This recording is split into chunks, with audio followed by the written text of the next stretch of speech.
All right. We're here tonight to share what actually gets kids into schools. And we're going to be focusing on college essays and SAT scores. Your presenters for tonight are me. I am Kim, and I'm the founder of Sharp. Prior to starting Sharp, I worked in the tech industry for many years at companies like Apple and Airbnb as a software engineer. Since then, I have worked with students both with one-on-one tutoring and by building Sharp, a mobile and web app that helps students to prepare for the SAT, whether they're studying on their own or with a tutor. And I just really like helping students to unlock their full potential. I'm a member of the National Test Prep Association, or NTPA, which is how I met Susan, actually. Susan, would you like to introduce yourself? For sure. So thanks, Kim, and thanks for the opportunity to be here with you today. I'm Susan Napo.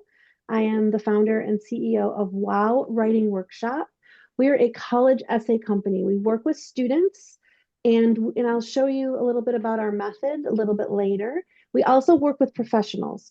So we train school counselors, we train independent counselors, we work with tutors and essay experts.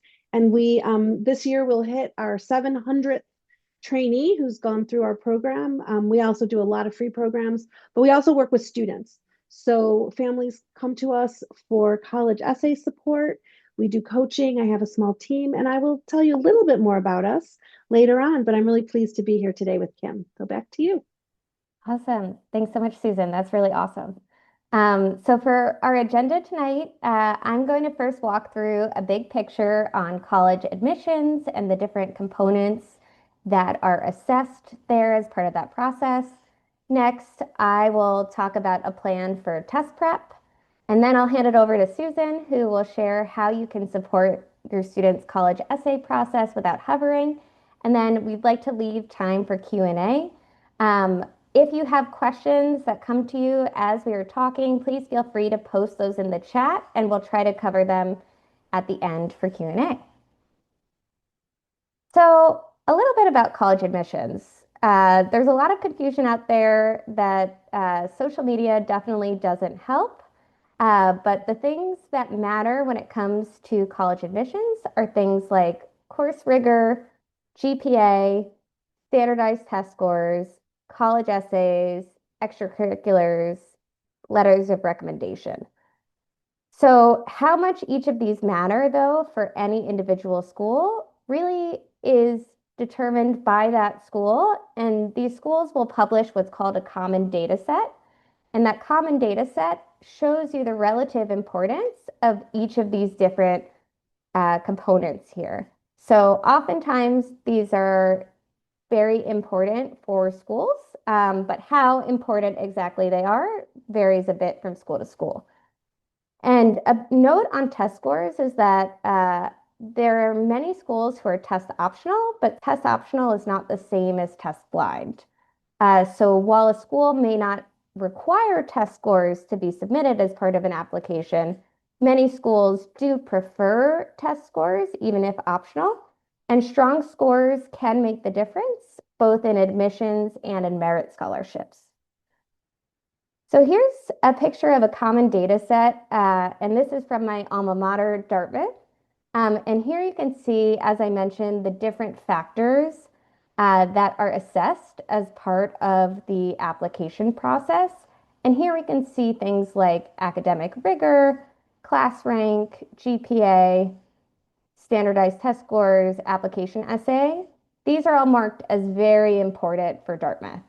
But different schools, of course, will have a slightly different common data set, and you can see just how important these different components are for that school, which can help you to understand, how important these are for your students' application and where you should be spending your time. But in general, I would say the standardized test and the essay are two things that a sophomore or a junior really can control as part of the process. And so it is something that, as a parent, you can support your student to put their best foot forward on applications. So talking a little bit more about test prep, there are a few factors that you need to think about when coming up with a plan for your student. So the first is academic readiness. So for academic readiness, I would say that students who are in ninth grade or earlier might be a little bit too early to prepare for the SAT. But the best thing you can do to support your student at that point is to help them make reading a habit because strong reading comprehension skills can really help a student to develop the skills that they'll need to do well on the SAT and ACT. On the math side of things, it's important that students have covered algebra as well as part of Algebra 2, which often occurs in 10th or 11th grade, but may be different for your student depending on their school. And so really, I would say getting to that checkpoint of being halfway through Algebra 2 is a good time to start thinking about preparing for these standardized tests. Next, you'll want to think about setting your score targets for your student, and these vary for everyone. But in order to think about setting a good target, you want to have a sense of what your student's college list is going to look like. I put together a little tracker template, and I have a QR code here, so you can use this. But you'll want to think about the kinds of schools that your student is interested in. Do they want to stay local? Like, are you in California and they're interested in UC schools? Or do they want to go far away? Do they like an urban feel or a rural feel? All of those kinds of things. But once you have a sense of what that college list looks like, you can see for each college they have published SAT and ACT score ranges. And that can give you a good sense, in addition to whether the schools are test optional, can give you a good sense of the rough score range that your student should be targeting. And typically, you'll want your student to be, as a rough rule of thumb, in the middle 50th percent of accepted student scores. The other thing that you want to consider when thinking about target SAT or ACT scores are merit aid or merit scholarships. So here's an example of a merit aid grid from the University of Alabama. And you can see here that they outline pretty clear test scores and GPAs, as well as the actual scholarship amount awarded for those scores and GPA. So getting even 20 or 40 points more on an SAT can make the difference of like tens of thousands of dollars over 4 years of college. Now, not every school is so public about these ranges. Some are, but getting these higher scores on these tests can help not just with admissions, but also with merit money. Now, once you've decided, or once you have a rough sense of what your student's target score should look like, you'll want to get a baseline on how they're doing on these tests. So both the College Board and ACT offer free practice tests, and you can find these from their website. And when your student is taking a practice test, it's really important to try to simulate the experience that they would have on test day. So that means, no outside distractions, no outside resources, and using the timing conditions that they would have on test day. So if your student, has no accommodations, using the standard time. If they do have timing accommodations, using those as well. And one note about this is that at Sharp, we actually offer regular proctored online practice tests, and this can give students a really good way to simulate that test day experience and then get a really nice detailed report of how they did on the test. So I'll definitely share out more details about our proctored tests after this. And then once your student has taken that test, they'll get a better sense of where their strong and weak areas are. If they took both an SAT and an ACT, they might see a clear preference for one test or the other. And then it's really important to not just, keep taking a lot of practice tests. That's advice I know that I definitely received when I was in high school, just take a lot of practice tests. But that's not really the best use of your students' time. The best use is really figuring out where are they losing points and what are their highest impact areas and how can they focus on those. So that's something that we've made really easy with Sharp is make it very clear where a student is strong and where they are weak and help them to focus on those weaker areas. So now I will hand it over to Susan, who will talk about college essays. Thanks, Kim. I will now share. Oh, nope, wrong screen. Try again. That's okay. Hang on a second, everybody. Swapping over to a different sharer requires technical capabilities that sometimes, let's try this one. You just see a black screen now. This is weird. Okay, let's hang on just a moment. And I am going to get out of this view. Well, everyone, you're going to have to just see my full screen first, and then I will switch. I thought we had this all perfect. Now we got it. Okay. Perfect. All righty. So I'm Susan, like I said before, and we're going to talk a little bit here about first of all, what is a college essay? This is important. I think a lot of people sort of miss the point and they go straight to topics, which we're going to get into in a little bit. A college essay is your story told in your voice and your words. Very, very important. Every student has a story to tell. I was just at a conference, actually, at a writing conference, had nothing to do with college admissions. And when I meet writers, I often meet people who say, oh, yeah, I help students with college essays. And I had someone, very lovely young woman who has helped many people in her family apply to college. And she said, first, they have to find their passion. And I said, no, wrong. You are wrong. That is not true. I said it more nicely than that. But it's a common misconception that there's some magic here. It is your story told in your voice, in your words, and the words that a 17-year-old high school junior, rising senior, early senior has are the best words. They're the right words. And told in that voice of a young person, it's exactly what admissions officers are looking for. So I'm sharing here, we have a 10-step method. The WOW method is 10 steps. We focus first on content, then move into structure, and finally look at polish. I'm sharing this graphic here and with this QR code because it'll be easier for you to follow along if you can see this more than just looking at it on the screen here, because I'm going to move on. But our 10 steps, we developed these. I've been doing this work for 17 years. Our business has been around since 2009. And in that time, we have used this method effectively with thousands of students, whether it's us working with our own students, our colleagues who we've trained working with their students, and using a very specific method, whether it's my method or a different method, a process is really crucial. So I want you to follow along with my process so you can see what I'm talking about, and then you can apply these principles if you support your own student working on their college essays. So, how to help? How can a parent help? I'm going to tell you a story. When I started this business, I had a business partner at the time. She has since retired. She's still my friend.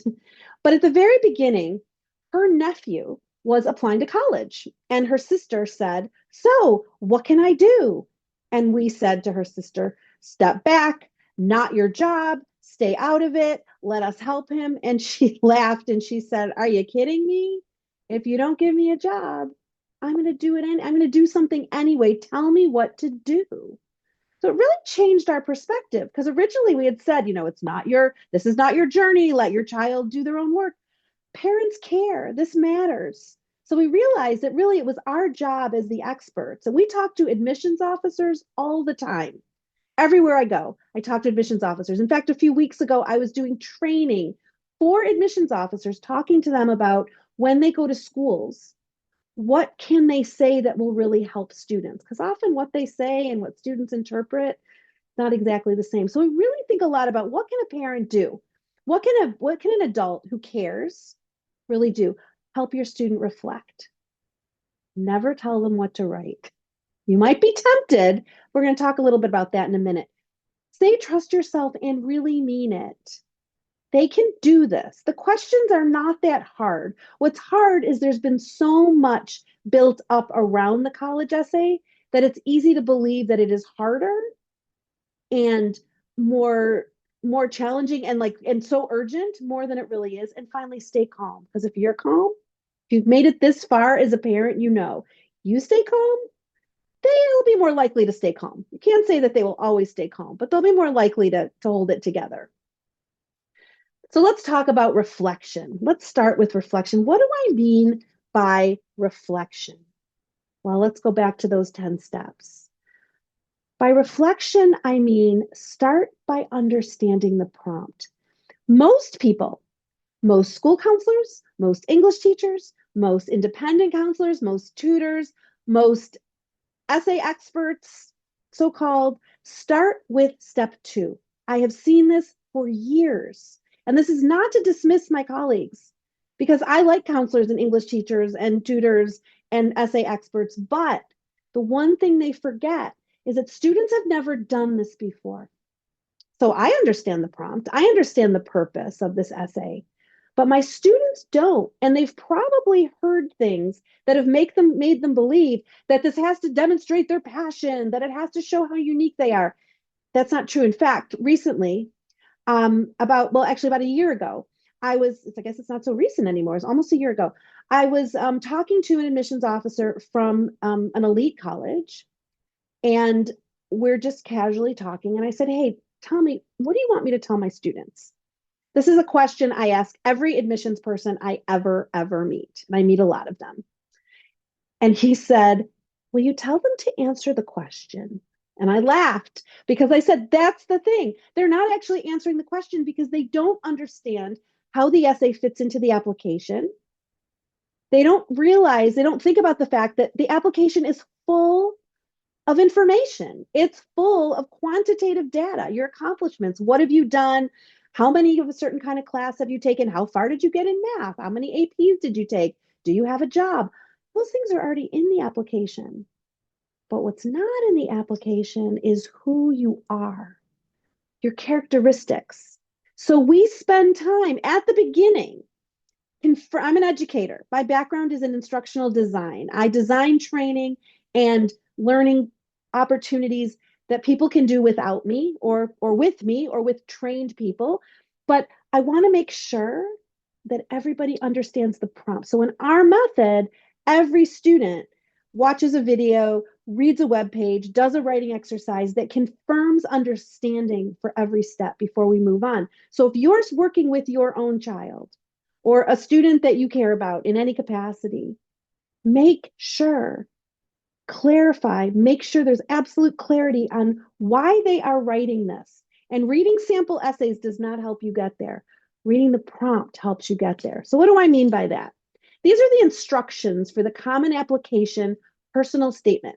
Common Application is an application that is used by hundreds and hundreds and hundreds of schools. These are the instructions. The essay demonstrates your ability to write clearly and concisely on a selected topic and helps you distinguish yourself in your own voice. Remember, I said your story, your voice, your words. What do you want the readers of your application to know about you, apart from courses, grades, and test scores? Choose the option that best helps you answer that question and write an essay of no more than 650 words using the prompt to inspire and structure your response. This is the prompt. This is the main prompt. What do you want the readers of your application to know about you? They already have scores. They already have grades. They have activities. That does not mean that your student can't write an essay that takes place in a math classroom or on a tennis court. What it means is readers already know that they're a math star or the captain of the tennis team. So the purpose of the essay is not to share that. It's to show what kind of person they are. So where do we go from here? Well, that's the overall prompt. And then there are 7 options. We're not going to go through every single one of them, but each of these options has an element of what happened, what story or example can I share? And why does it matter? Why am I telling you this? Remember, we're going back to your story, your voice, and your words. Understanding the prompt and the purpose. What's the purpose? Purpose is to share something beyond grades and scores. That's who you are, not what you've done. So I've highlighted for each of these. Let's look at number one as an example. Some students have a background, identity, interest, or talent that is so meaningful, they believe their application would be incomplete without it. If this sounds like you, then please share your story. The next one's about obstacles. The next one's about questioning or challenging a belief. Next one is about being thankful. The next one is an accomplishment that helped you grow. The next is something that really you find engaging. But let's look at number one again. A background, anything about your background, an identity. Who are you? How do you identify? An interest. I like ladybugs. I like cooking. I like dancing. I like, anything, astronomy. Or a talent. I'm a star, fill in the blank. I'm a tap dancer. I make movies. I am excellent at hockey. It doesn't matter. A background and identity, an interest, or a talent are equally valuable. It doesn't matter which one it has, but that is so meaningful. Your application would be incomplete without it. If I didn't know this about you, I wouldn't really know you. So each of these prompts is a door or a window for students to enter, but to actually answer this. What do you want the readers of your application to know about you? It doesn't matter which one they pick. There is no better prompt. There is no preferred prompt. There's no, oh, most people do this one, they should do that one. What you have to make sure is that you answer all the parts. So for example, number two, the lessons we take from obstacles can be fundamental to later success. So we need an obstacle and we need later success. We recount a time, one time, when you faced a challenge, a setback, or a failure. A challenge, something challenged me, was hard. A setback, I was moving forward, but then I lost ground. Or a failure, I did something and it totally bombed, it didn't work. It doesn't matter though if it's a challenge, a setback, or a failure. Bigger is not better. More impressive is not better. No, this one has two parts, and often students will skip the second part. They talk about the challenge, the setback, or the failure, and they forget the how did it affect you and what did you learn? In which case, I will always prompt my students to share, and what did you do next time? Or how did it make you think differently? Don't just tell me I learned. What did you learn? How do I know that you learned this? So each of these has something behind it. And before students start brainstorming ideas, they really need to think about the prompt. Take their time. And just asking 3 questions. These are 3 questions. Like I said, every student that we work with watches a brief video. They're like 30 seconds, 30 to 90 seconds, reads a web page, does a writing exercise. The writing exercise for step 1 only asks 3 questions. 1, what is the Common App prompt for? Why are you writing this? And that answer is they want to know something about me beyond grades and scores that I showed you on the previous slide. Next, what do they already know about you? And we give examples even. And this isn't a test. I'm not trying to trick them, but I want to make sure that they really understand. And I say, what scores did you get? What SAT score did you get? What kind of classes have you taken? What kind of school do you go to? So this is what they already know. The next question is, what would you like them to know? If a student can answer all 3 of those questions, then they're ready to brainstorm topics, because then they're going to come up with topics that can be effective. So here I go to my number 2. Don't tell your student what to write. Make sure they understand the prompt and help them brainstorm ideas. We are in step 2. Consider several topics, and for each, consider the prompt. Which of these? Now we're looking at one of these 6. Am I talking about an obstacle? Am I talking about an accomplishment? Am I talking about an interest?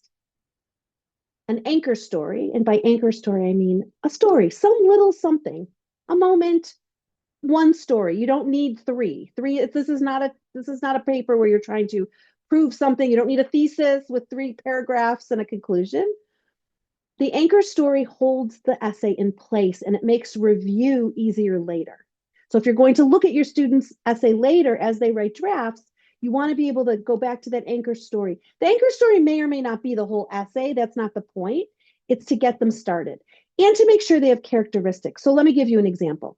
When I said before, don't tell your student what to write, I had a student last year who came to me with 4 ideas. He was working with us. He had watched his videos. He did his work. Everything was on time.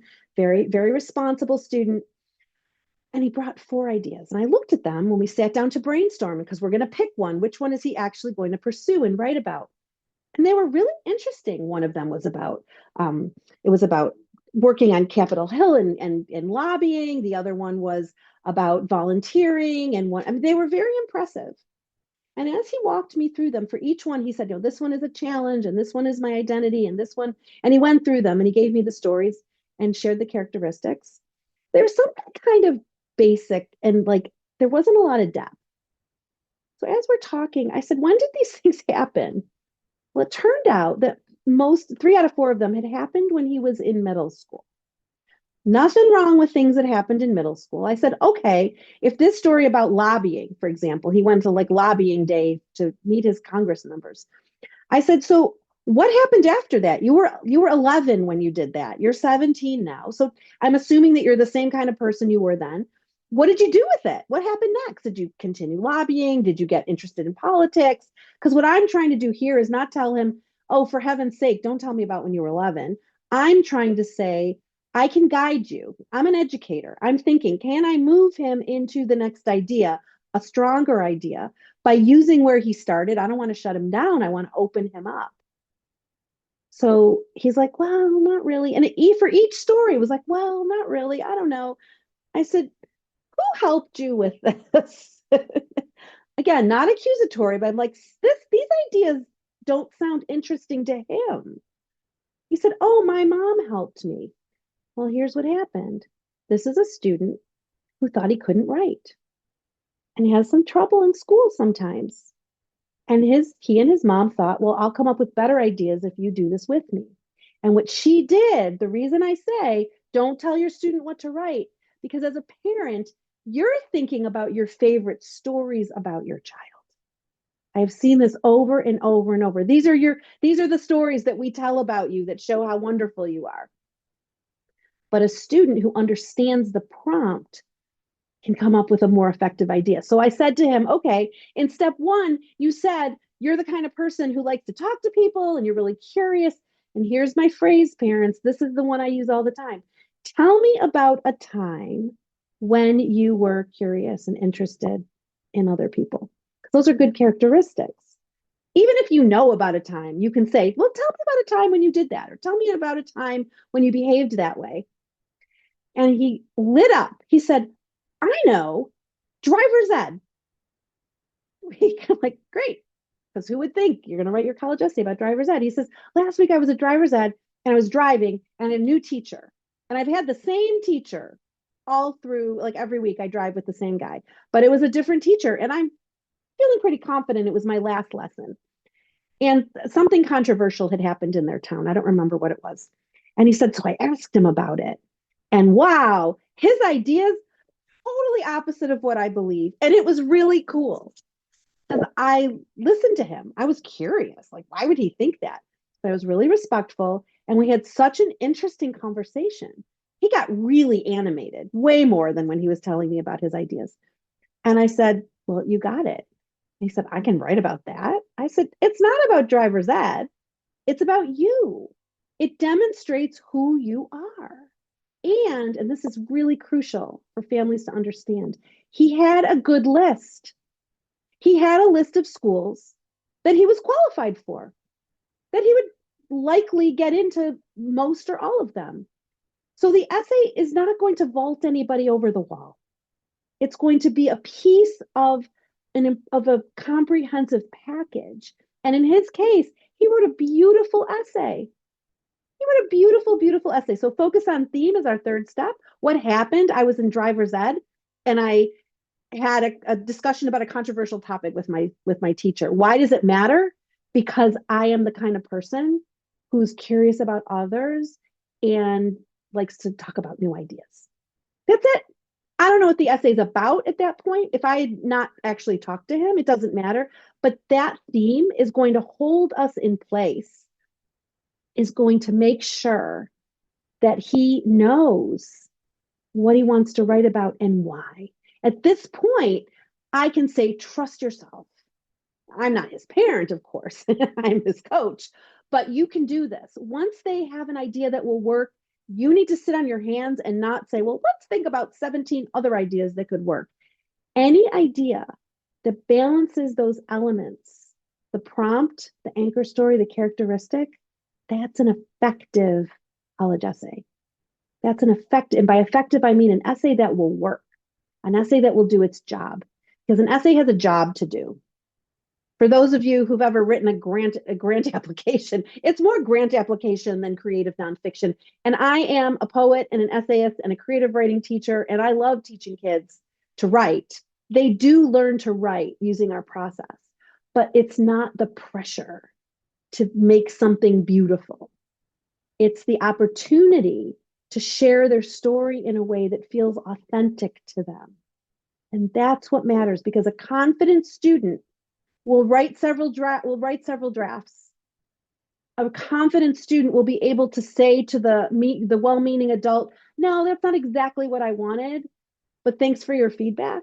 Or will graciously be able to say, oh, you know what? That suggestion is really going to help me accomplish what I want. That confident student is going to be able to write all of the Common App essay and the UCPIQs. The University of California has personal insight questions, which are a whole other animal, similar but not exactly. Many schools have supplemental essays. There's a lot of writing involved when students apply to college. So I need them to feel good about their ideas from the beginning. So here are those 10 steps again. Let's look at this. I've been focusing on the green, on the content. Why do we do it this way? Like I said, I'm a writing teacher from way, way back. And what I've learned is that if I stay away from the typical, this sentence should be first, and you're missing a comma, and all of that, my students will focus and again, will gain confidence and will go deeper and will try harder and will experiment more. So the structure and the polish, this is often where people start. This is often what happens. They start here, they brainstorm ideas, they jump all the way to the draft, they don't focus on theme, they don't do any free writing, and then they do kind of a mashup of all of this stuff here. They're into all the parts that are easy to comment on, the structure and the polish. Don't go there. Stay in content first. We even have writing exercises that we have our students do specifically focused on content, because we know that every student can benefit from them. So make sure the content is solid before you start making comments and reviewing it, because you get too far ahead, and it's hard to revise your way out of a poorly conceived idea. So you want to make sure that everything is solid. And then the revision process, that's the easy part. So we've talked about help your student reflect. Don't tell your student what to write. Say trust yourself and really trust them. Get the right guidance. What do I mean by getting the right guidance? I mean, I'm the right guidance. You can call me. This is not a sales pitch. I want to make sure that if you get outside help, or if you are the help yourself, make sure that you have a process in mind. Let's talk about ideas and go write your draft and come back and show me when you're ready. Don't do that. That's how kids end up writing their college essay all summer. They write 12 drafts, they show it to everyone they know. Dad's got feedback, mom's got feedback, Aunt Lucy has feedback, my sister has feedback, my cousin whose boyfriend goes to the school I want to go to has feedback, and it's just a big mess. It's really hard. A process, focus on content first, confirm understanding of the prompt, have a plan. What do I mean by plan? So here's the process. I showed you a process. I've now given you one. You can use it with my blessing. Plan. Where are you applying? What does your summer look like? How motivated are you? When we work with students, we do a weekly report. And the weekly report is the student is supposed to be here, because I'll show you a sample schedule. They're supposed to be here. They're actually here. They're ahead. They're behind, whatever. Things are going on. They're disappearing for 6 weeks and, going to work as a camp counselor, or they have double football practices or whatever it is. And how motivated are they? So by this, we measure willingness and ability. Think about this carefully. Where is your child applying? What does the summer look like? Do they have time? Momentum is your friend here. I'd rather have a student wait till they get back from camp and start in August than start in June and worry about it all summer and then pick up again and say, I'm not sure if I like my idea. Don't do that. Momentum is your friend. And how motivated are they? Think about willingness to do the work and ability. This does not need to be a masterpiece. These do not need to be masterpieces. These need to be authentic writing written from a student's perspective. I've looked back at essays written by students who have since graduated. I said I've been doing this for 17 years. When I started, my children were small and I was working with their babysitters. And now my youngest graduated from college last year. So I've been at every stage of this. And I look at writing. Sometimes we work with graduate students. So I look at the writing of students who I worked with when they were in high school. And then I see what it looks like once they're out of college. And it's different. Even the strongest writers, even the creative writing majors, they sound like 17-year-old creative writing kids. And that's what they should sound like. And the engineers and the math kids and the ones who say, I'm like a science kid and I don't care about writing and oh my gosh, I hate to write. They like this too, this idea of having a process, a plan, and a schedule because it's methodical and it keeps folks on track. So, a schedule. Here's a sample of my schedule. So, we do a standard 4-week schedule for the Common Application personal statement. I show you this because you don't have to go to this level of detail, but I want you to understand that, like I said, just saying, yeah, let's sit down and talk about it and go write and bring it back to me, it's not a good idea. How did we come up with this schedule? This is such a long time ago, probably 12 years ago.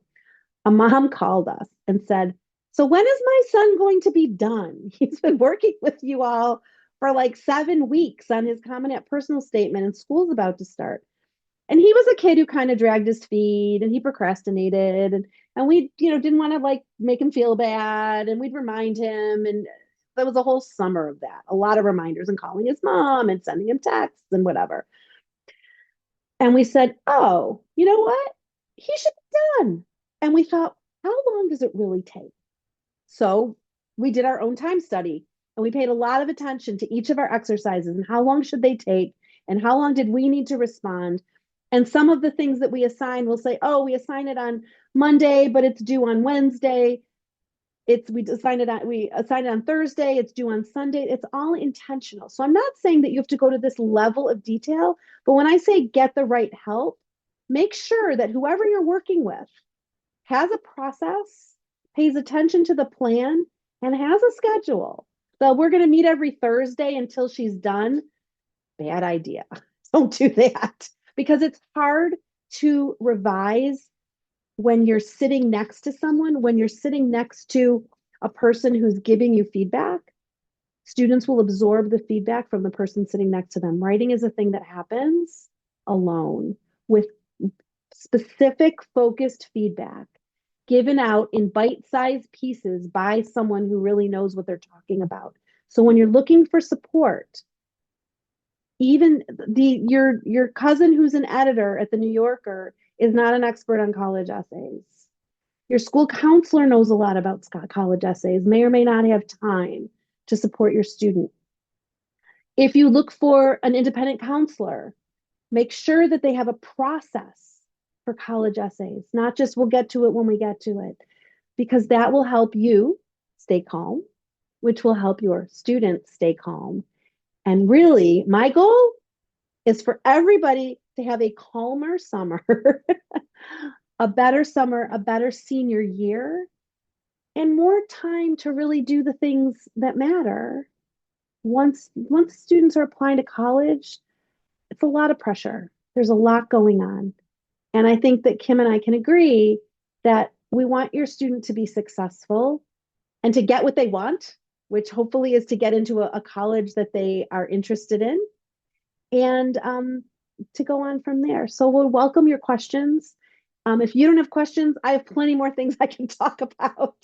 But I want to make sure that we do have time to answer your questions. So put them in the chat if you can. Thanks. I will say while you're doing that, or if you're doing that, I want to address one thing that I've been speaking a lot about lately, and that is AI in college essays. So if someone's not going to ask the question, I'm going to ask the question, what about AI? So here's the thing about AI. Right now, right now, as all the large language models and all the college essay specific AI tools, and there's a lot of them out there, I have tested them all. I've talked to the people who make some of them. The only thing they can do right now is tell your student what to write and revise their work. Those are the only two things any of the AI tools can do so far. They are not thought partners. I don't care how much detail you put in. I am a student applying to college X and I am answering Common App question 3 and I want them to know that I am a great problem solver and da da da da da da. It's still not going to give you great feedback. All they can do right now, they can ask you a ton of questions. And there are counselors who will do this too, who I actually train them and I try to train it out of them. And I say, you don't need to ask so many questions. You're not mining for diamonds. You need to be teaching students how to think about prompts. So if a student can write the Common App personal statement going through this process and knowing that understanding the prompt first is most important, then when I show them the prompts for the University of Michigan, for example, and one of them is, why are you interested in, it's a more detailed question than this, basically this program, this major, this opportunity. That's one of the questions. And the other one is about leadership and where you've been and where you're going. We can look at those strategically because students have learned how to read a prompt. Answering 500 questions about your favorite place and 6 challenges you faced and what you like to do in your spare time, and then having an AI or a person spit out answers doesn't help students think.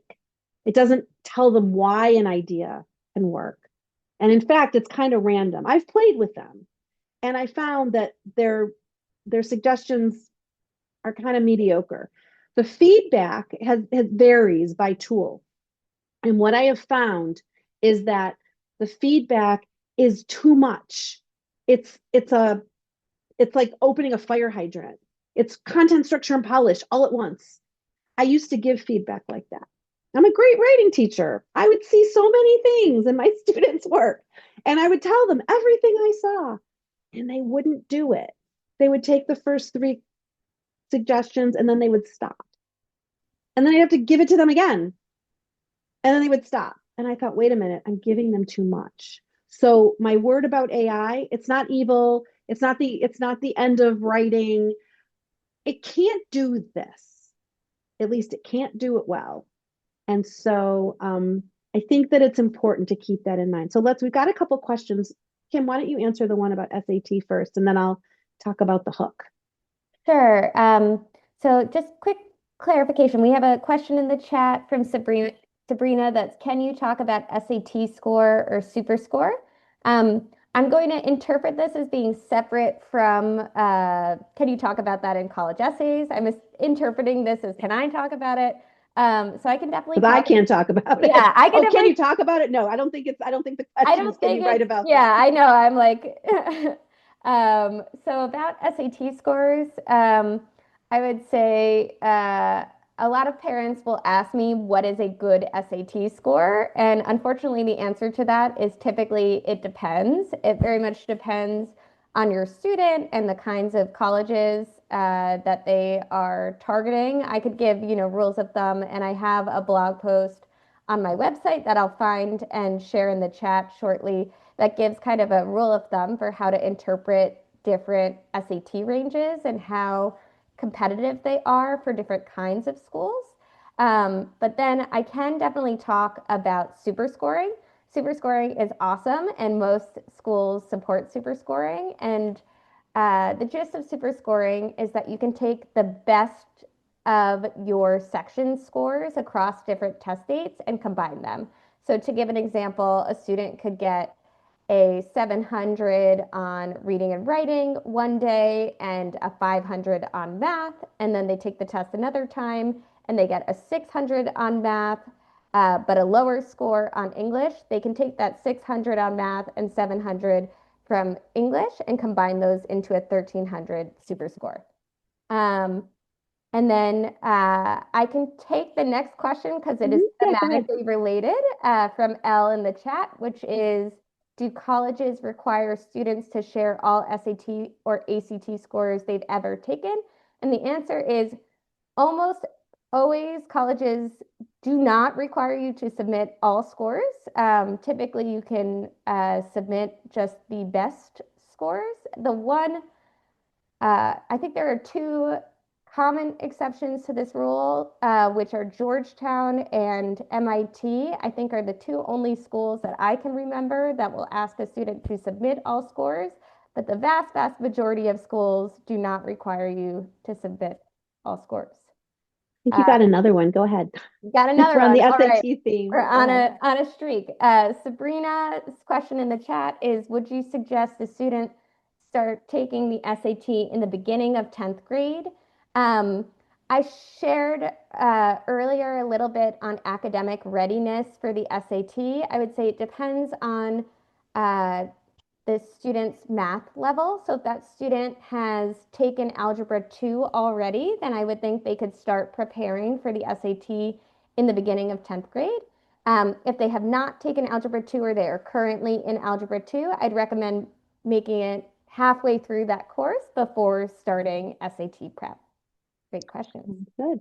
And I will answer Sabrina's question. How do you find the hook in the essay? So I will assume that by hook you mean like a great first line or something that really grabs you. You don't. And this is coming from a person who loves to read and loves compelling writing. You don't need a hook. A hook, I like to say the hook is a red herring. The hook distracts you from what matters. Like I said, I ask admissions officers all the time, what do you want me to tell my students? And I get that. Will you tell them to answer the question? Will you tell them I just want to hear their authentic voice? And I say, okay, tell me more about that. What do you mean by what authentic voice? They said, I just want to hear them tell me about who they are. And I say, well, do you need like an amazing first paragraph or you won't keep reading? And they say, no, I read them. I read them quickly, but I don't need to be hooked. So students spend too much time, unfortunately, worrying about the glitter on the outside of the essay rather than the substance of the essay, which is what am I going to tell you about and why? If the why is clear, we don't need gimmicks to get attention.